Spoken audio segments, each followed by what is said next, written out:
Hi there, welcome back. Today I have an interesting video for you guys. This painting is actually a tiny bit of a throwback to October of 2024. If you don't know, I attempted Peachtober and it honestly didn't go very well. It was a very chaotic month for me. I went back to working full-time, a whole bunch of health issues started up, and it was just a really stressful end to 2024, and I did not have time to finish a lot of artwork like I had planned, but I did make a few paintings that I still wanted to share with you guys, so that's what you are watching right now. Today I have for you what I did for the very first painting of Peachtober. I was really planning on doing a lot of full illustrations for October, and I don't know why, because I knew I was going to go back to a full-time job and somehow decided that I should still be making a ton of artwork. But anyways, this painting is a watercolor painting for the word daisy. I was doing Peachtober. I did complete it last year, barely, so I don't know what made me think that I could go crazy in 2024. I wanted to do something really interesting with this painting. I had this idea of this little daisy character. She is kind of a fairy, I'm not sure what exactly she is. My intention was to make her a bit of a forest fairy, but I forgot to give her wings. So she's just a tiny person wearing a daisy as a dress in this. I was really excited with the way that I designed the dress, which prompted me to illustrate this character. And then of course I did put daisies in the background, so that way I was weaving in the prompt a little bit more.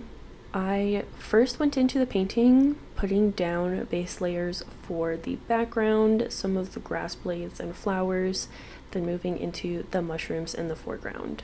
I was really excited by this composition at the time. I think that my execution of it is a little bit off, but I'm still overall really happy with it.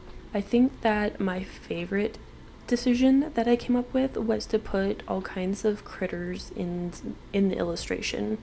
I put a butterfly on one of the daisies, a ladybug on one of the grass blades, a worm off to the side. That kind of blends in with the background later as I develop the illustration.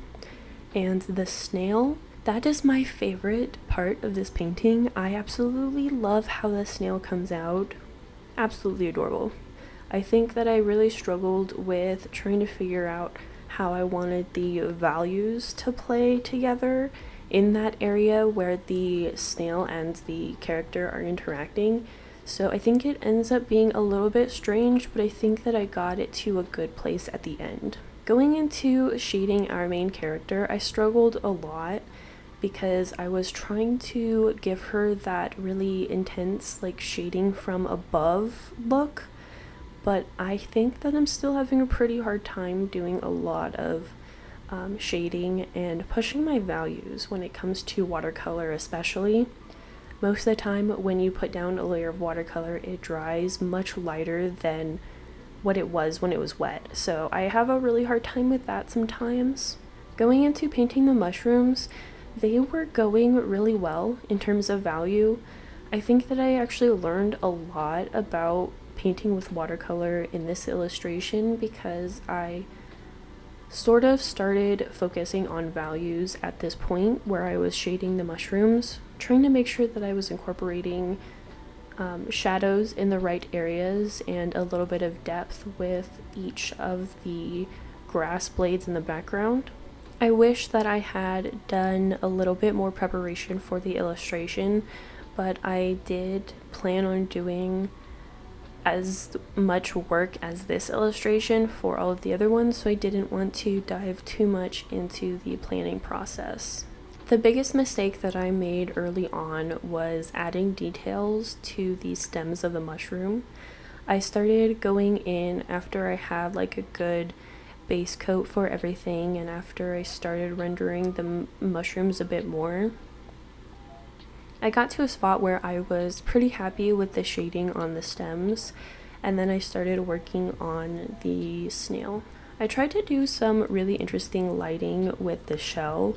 I'm sorry that a lot of it is out of focus, but I still wanted to include some clips. You can still see what colors I'm laying down since I'm trying to put them down boldly.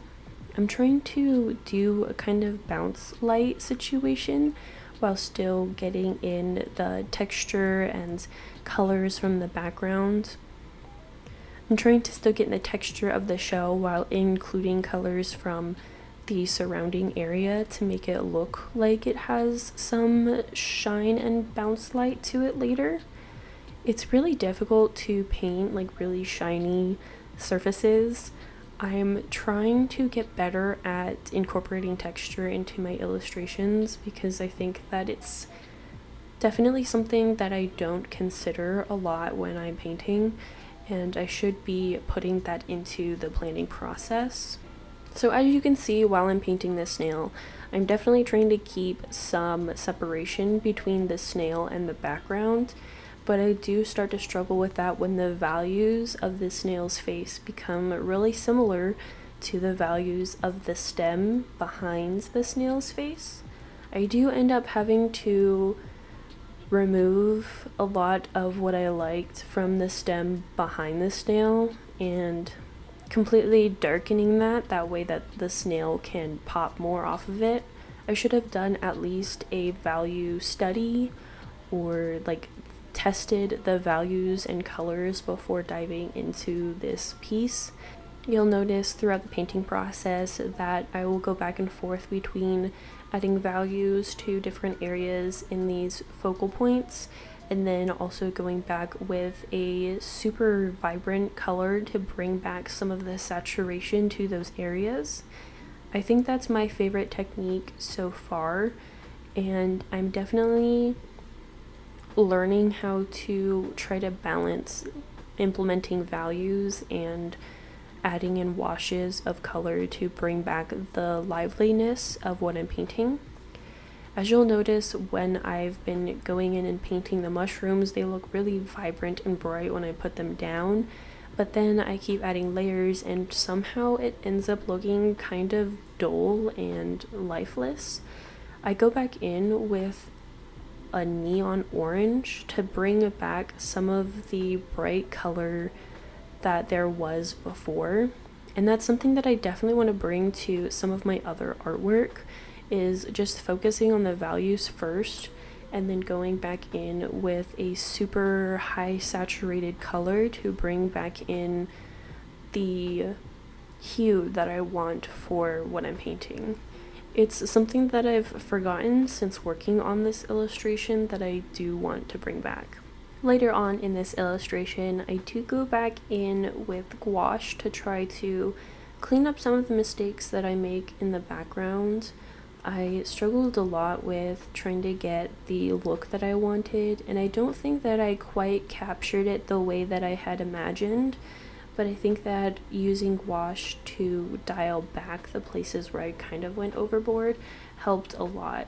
I definitely overworked the background behind our main characters, and that was not my intention at all. I definitely wanted to have the focus be on our snail and girl character, but I also like how having the multiple little critters throughout the illustration helps make your eyes bounce around a little bit, so that way you can look at all of the different elements that I put in. I do want to mention the ugly phase that this piece goes through, because there are some parts where I went really bold with my watercolor, and if those are parts where it just looks really bad, and I want to assure you that I do dial that back with the gouache as well. For example, the way that I painted the daisies, I think that I end up repainting them almost entirely with gouache. I also want to mention that one of my favorite little parts is how I painted the ladybug. I love the gradient that I did before I started adding any of the details on top. That's another thing that I want to take with me when I do future illustrations. Using gradients for the base color I think is really interesting, and then going over the top with the shading to get in the values that I need, and then bringing back the saturation with really bright pops of color. I think that that's the way to go moving forward in terms of technique with watercolor. Thank you so much for watching. I hope that you enjoy this video, enjoy the artwork that I've made. I have really loved working on this little character. I went as far as to do like a bunch of pixel art, and this little character has inspired like a whole story that I was honestly thinking about turning into like a little comic or even like a little game. I was experimenting with pixel art, so I'm not sold on the idea of doing a game because it's a lot of work to learn how to code and whatnot, but I feel like it would still be like a really fun thing to do. So it might be in the cards in the future, or I might just make like a little comic or series of illustrations or something. But now, it being January, I've kind of forgotten about this little character, and I think that it would be really nice to come back to, considering I've been a little bit in search of kind of something to send her some art ideas about. I like having characters that I can use to inspire my illustrations, and for the most part my larger illustrations that I've been doing have been inspired by me, my boyfriend, and my cat. And I think that it would be a good change to have this entirely different character from very clearly an entirely different world, since she's meant to be a fairy or a tiny person or whatever I decide is the story down the road. It would be really interesting to develop this character's story and create illustrations based around that. So I hope that you enjoyed this video. I look forward to using this character in more art to come. I am not sure what I want to do as of yet, but I think that just getting back into storytelling and pushing my illustration ideas is a great place to start. So thank you for watching, and I will see you next week. Bye.